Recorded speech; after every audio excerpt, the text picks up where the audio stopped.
Živijo! Zakaj so hashtagi na Instagramu tako zelo pomembni? Zato, ker nam lahko prinesejo tam do 70% prometa na našem Instagram profilu. Torej, s hashtagi dejansko, na kratko povedano, pridobivamo sledilce. Top 3 nasveti, kar se tiče hashtagov, tisti, ki so zame recimo mogoče zelo pomembni, je to, da ljudje uporabljajo hashtage, ki imajo mogoče nekako največji engagement. In to je, ne. Ni v redu, ni super. Zakaj?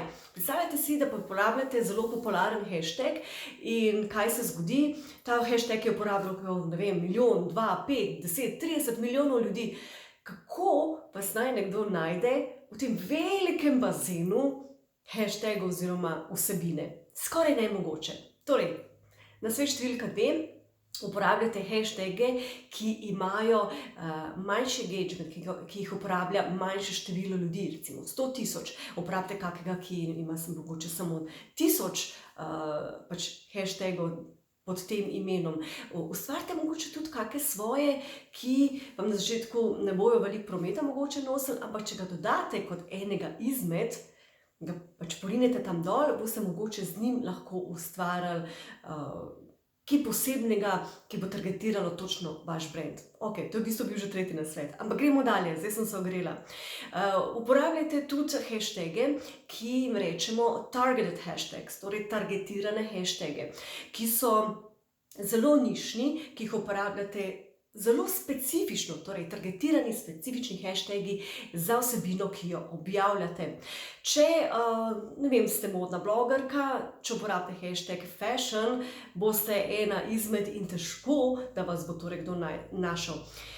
Poskusite uporabljati torej nekaj bolj specifičnega za tisto, kar ste napisali. Ne vem, če je to moda za starejše ali pa moda za močnejše, dajte uporabiti torej takšen hashtag. Ali pa če delate make-up, ne napisati samo make-up, ampak dajte evening make-up, purple evening make-up. Tako, bodite bolj specifični in ljudje vas bodo seveda preko teh hashtagov veliko lažje našli.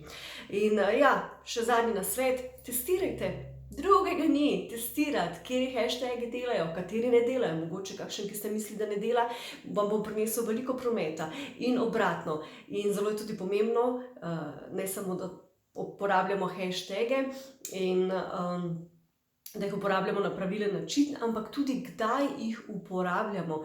Torej, zelo bodite pozorni, kdaj objavljate vašo vsebino in hashtage, ker če ste v Sloveniji in želite Slovence, potem vemo, ob katerih urah objavljati. Če pa vašo vsebino berejo, če želite, da jo berejo na vzhodu, kjer je blazno veliko ljudi, ali pa na zahodu, kjer je spet blazno veliko ljudi, potem gledajte, da boste objavljali tudi ob urah, ko so te ljudje dejansko pokonci. Evo, tole so bili top nasveti.